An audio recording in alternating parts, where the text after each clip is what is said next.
నామానికి మహిమ కలుగును గాక. మీ అందరికీ ప్రభువు పేరట వందనాలు తెలియజేస్తున్నాను. అందరికీ శుభోదయం. అందరు బాగున్నారా? ప్రభువు మిమ్మల్ని మీ కుటుంబాన్ని మెండుగా దీవించి ఆశీర్వదించును గాక. ఆమేన్. అనుదినమన్నా అనే కార్యక్రమానికి ప్రేమపరంగా మిమ్మల్ని మీ కుటుంబాన్ని ఆహ్వానిస్తున్నాం.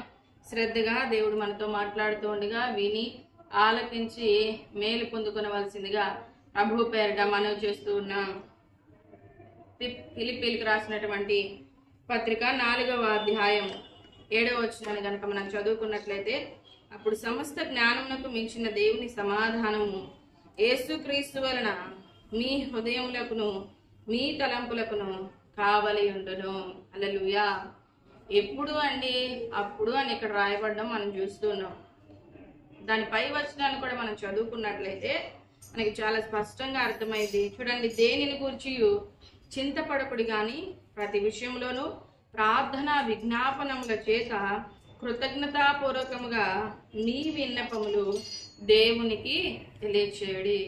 దేనిని గురించి చింతపడకుండా, దేనిని గురించి బాధపడకుండా ప్రతి విషయంలో కూడా దేవునికి ప్రార్థన విజ్ఞాపనముల చేత కృతజ్ఞతాపూర్వకంగా మీ విన్నపాలు దేవునికి తెలియచేయండి. అప్పుడు సమస్త జ్ఞానములకు మించినటువంటి దేవుని సమాధానం మీ తలంపులకు కావలి ఉండును అని దేవాది దేవుడు మనతో మాట్లాడి మనల్ని బలపరుస్తూ ఉన్నాడు. హల్లెలూయా.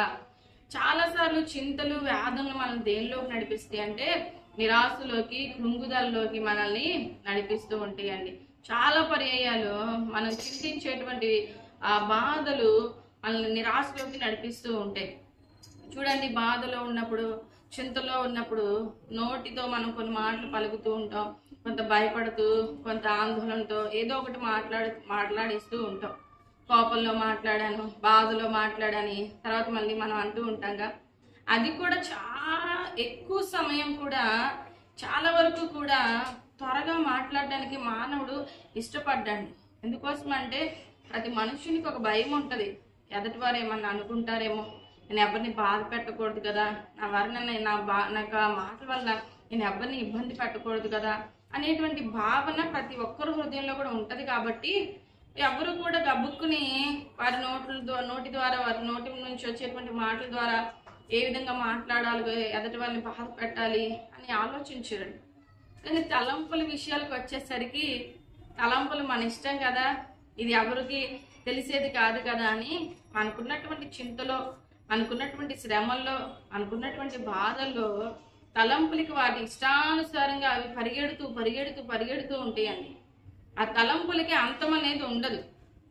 ఎంత దూరం మనం తీసుకెళ్ళిపోతూ ఉంటాయో. ఇంకెందుకు నా జీవితం ఇక్కడతో ముగించేయాలి, ఇంకెందుకు నా బ్రతుకు నేను ఆత్మహత్య చేసుకోవాలి, ఇంకెందుకు ఈ శ్రమలు నేను జయించలేను, నేను ఈ కుటుంబాన్ని విడిచిపెట్టి వెళ్ళిపోవాలి, నేను ఏదో ఒకటి చెయ్యాలి, నేను ఏది చేయలేను అని మన తలంపులు ఎంత నిరాశల్లోకి తీసుకెళ్ళిపోతూ ఉంటాయో.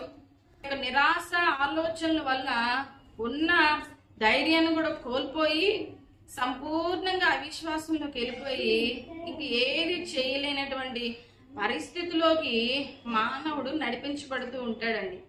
అయితే దేవుడు అంటున్నాడు కదా, అప్పుడు సమస్త జ్ఞానములకు మించిన దేవుని సమాధానం యేసుక్రీస్తు వలన మీ హృదయములకు మీ తలంపులకు కావలి ఉండును.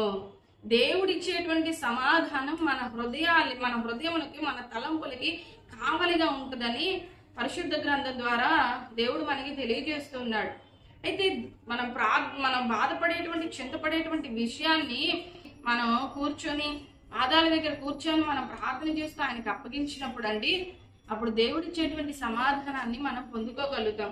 చూడండి, దావీదుకి ఎంత గొప్ప బాధ, ఎంత గొప్ప శ్రమ వచ్చిందంటే, తన ప్రాంతానికి వచ్చేసరికి శత్రు సైన్యం అంతా కూడా తన ప్రజల యొక్క భార్యని, బిడ్డల్ని, వారికి ఉన్నటువంటి సంపదని, దావీదు యొక్క 2 భార్యల్ని, తనకున్నటువంటి కొంత సంపదని ఇదంతటిని దోచుకొని వెళ్ళిపోయారండి.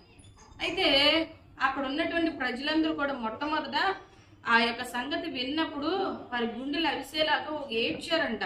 అయ్యో, మా బిడ్డల పరిస్థితి ఏంటి, మా భార్య పరిస్థితి ఏంటి అని అక్కడ ఉన్నటువంటి వారందరూ మొదటైతే బాగా ఏడ్చి, ఆ తర్వాత ఆ బాధలోంచి కోపం బయటకు వచ్చి దావీదును రాళ్లతో రువ్వి కొట్టి చంపాలని వాళ్ళు ఆలోచన చేశారంటండి.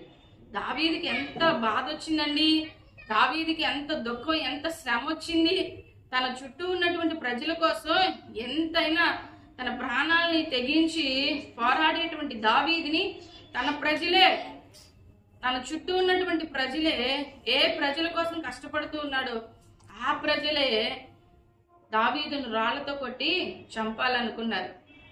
అదే దేవుని వైపు చూడకపోతే దావీదు యొక్క తలంపులు ఎక్కడికి నడిపించేస్తూ ఉంటాయి అంటే, వాళ్ళు నన్ను కొట్టి చంపేదేంటి, నేనే చచ్చిపోతాను, నేనే ఏదో ఒకటి చేసుకుంటాను అని ఆలోచన చేస్తూ ఉంటారండి. కానీ దావీదు తను ఏ విధంగా తన ధైర్యం తెచ్చుకున్నాడంటే, దేవుని వైపు చూసి తన ధైర్యమును తెచ్చుకున్నాడంట.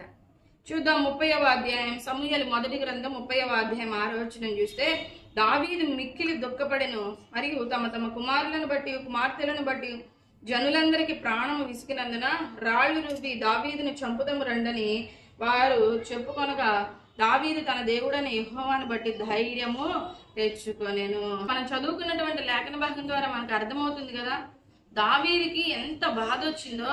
అయితే దావీదు మాత్రం వారందరూ చంపాలనుకుంటే తను మాత్రం దేవుని వైపు చూస్తూ ధైర్యం తెచ్చుకున్నాడంటండి. హల్లెలూయా.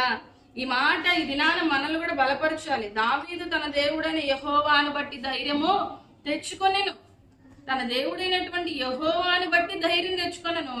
కాబట్టి దేవుడిచ్చేటువంటి జ్ఞానం, సమస్త జ్ఞానానికి మించినటువంటి దేవుని జ్ఞానం తన యొక్క ఆలోచనలకి కావలి కాసి సంరక్షించి తన కుటుంబాన్ని రక్షించినట్లుగా, తన ప్రజల కుటుంబాన్ని రక్షించినట్లుగా మనం చూస్తూ ఉన్నాం. చూడండి, అక్కడ తర్వాత దావీదు చేసినటువంటి పని ఏంటంటే, దేవుని పాదాల దగ్గర కూర్చొని, నేను ఏం చేయనయ్యా, నువ్వు నాకు సహాయం చెయ్యి, నేను పోరాడడానికి యుద్ధానికి వెళ్ళనా వద్దా అని దేవుని యొక్క సన్నిధిలో విచారణ చేసినట్లుగా మనం చూస్తూ ఉన్నాం. హల్లెలూయా. దేవుని యొక్క విచారణ చేసినట్లుగా మనం చూస్తూ ఉన్నాం. దేవుని యొక్క జ్ఞానం దావీదు తలంపులకి కావలిగా ఉంది కాబట్టే దావీదండి ధైర్యం తెచ్చుకొని తన సమస్యను దేవుని పాదాల దగ్గర పెట్టి ప్రార్థించగా దేవుడు చక్కటి వాగ్దానం చేశారు. నువ్వు భయపడమాకు, నువ్వు వెళ్ళు, నీకు నేను ఈ యుద్ధంలో తోడుగా ఉండి నీ ప్రజలందరూ మరలా నువ్వు తెచ్చుకునేలాగా నేను నీకు సహాయం చేస్తాను అన్నప్పుడు మరలా యుద్ధానికి వెళ్ళినప్పుడు అండి అక్కడ శత్రు సైన్యం మీద జయాన్ని ఇచ్చి ఏ దోపుడు సొమ్మునైతే వారు దోచుకున్నారో ఆ సొమ్మంతటిని కూడా తెచ్చుకోవడానికి వారి భార్యని, వారి బిడ్డల్ని, ప్రజలందరి యొక్క ఆ సంతానాన్ని అందరినీ కూడా మరలా రక్షించుకోవడానికి, మరలా తిరిగి వారి ప్రాంతానికి తెచ్చుకోవడానికి దేవుడు సహాయం చేశాడండి. ప్రతి ఒక్కరి మీద కూడా జయాన్ని ఇచ్చాడంట. ప్రాంతం అంతటి మీద యుద్ధానికి వెళ్ళినప్పుడు 400 మంది యవ్వనస్తులు మాత్రమే వారి గుర్రాల మీద పారిపోయారు. మిగిలిన వాళ్ళు ఎవ్వరు కూడా తప్పించుకోకుండా దావీదు చేతికి దేవుడు అప్పగించాడంట. హల్లెలూయా.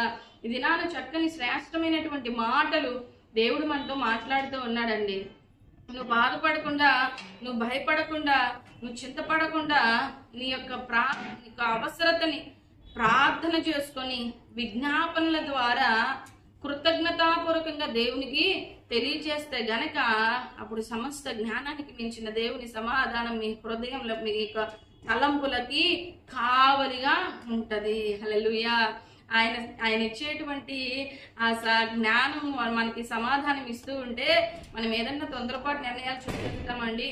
మనకి ఆలోచనలే కదా మనల్ని చెడు మార్గంలోకి నడిపించేస్తూ ఉంటే మన ఆలోచనలే కదా. కొంతమంది అంటూ ఉంటారు ఆత్మహత్య కోసం ప్రేరేపించబడి ఆ తర్వాత వారిని ఏదో ఒకటి తాగిస్తూ ఉంటారు. హాస్పిటల్కి తీసుకెళ్తే వాళ్ళు అంటారు కదా, ఎందుకు ఇలా చేశానో నాకే అర్థం కావట్లేదు, నా తలంపులు నన్ను ఏం చేసినాయి అంటే నువ్వు తాగు నువ్వు చనిపో అని నా తలంపులు నన్ను ప్రేరేపించేసి, ఎవరో నన్ను ప్రేరేపించినట్లుగా నేను అలా చేసేసాను, నాకు ఆ తర్వాత ఏం జరిగిందో నాకే అర్థం కాలేదు అంటూ ఉంటారు. సమాధానం, దేవుడిచ్చే సమాధానం మన యొక్క హృదయానికి, తలంపులకి కావలిగా ఉండాలండి.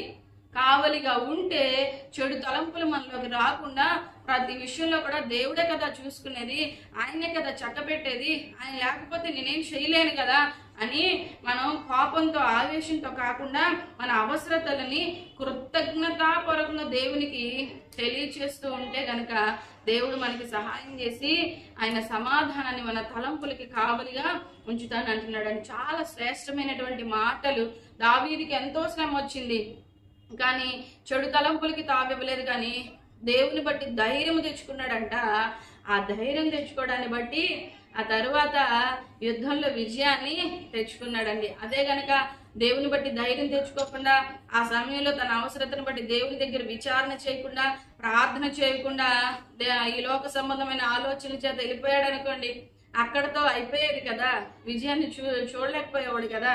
కానీ గొప్ప విజయాన్ని చూశాడు. ఆ తర్వాత ఎన్నో యుద్ధాలు, ఎన్నో పోరాటాలు, ఎన్నో విషయాల్లో దావీదు విజయాన్ని చూశాడంటే ప్రతి అడుగు ప్రతి మెట్టు కూడా దేవుని వైపే చూస్తూ ముందుకు సాగాడండి, నడిపించబడ్డాడు. కాబట్టి ఈ మాటలు వింటున్నటువంటి ప్రతి ఒక్కరికి కూడా హృదయపూర్వకంగా ప్రేమపూర్వకంగా మనం చేస్తున్నాం కదా, మీ యొక్క సమస్యలను బట్టి మీరు చింతపడమాకండి, మీరు బాధపడమాకండి. దేవుని పాదాల దగ్గర కూర్చొని ప్రార్థన విజ్ఞాపనల చేత కృతజ్ఞతాపూర్వకంగా ఆయనకి తెలియచేయండి. ఆయన్ని అడిగి పొందుకోనండి, మీకు ఖచ్చితంగా దేవుడు మీకు సమాధానం ఇస్తాడు.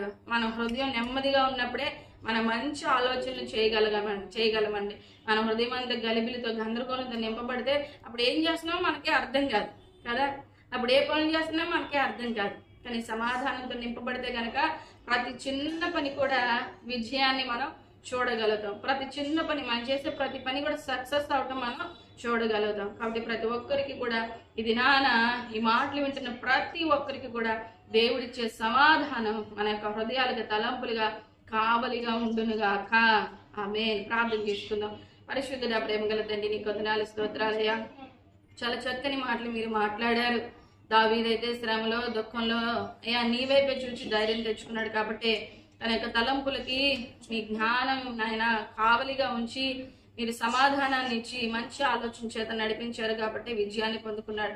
ఇది ఎంతమంది చింతలతో బాధలతో ఉన్నారో అయ్యా, ఈ లోక సంబంధమైన ఆలోచనలు అయితే మమ్మల్ని పతనానికి నడిపిస్తే, నాశనానికి నడిపిస్తే, కానీ నీ హస్తాలకి మేము అప్పగించినప్పుడు అయ్యా మీరిచ్చే సమాధానం మమ్మల్ని విజయ పదంలోకి నడిపించింది అయ్యా. కాబట్టి మేమందరం కూడా ప్రార్థన విజ్ఞాపనం చేత కృతజ్ఞతాపూర్వకంగా మా విన్నపాలు మీకు తెలియచేసి మీ యొక్క కావలి మా తలంపులకి మేము పొందుకొనిలాగున మా అందరినీ మీరు బలపరిచి దీవించి ఆశీర్వదించమని యేసు నామములో ప్రార్థించి వేడుకుంటున్నాము తండ్రి. ఆమేన్. Praise the Lord. God bless you all.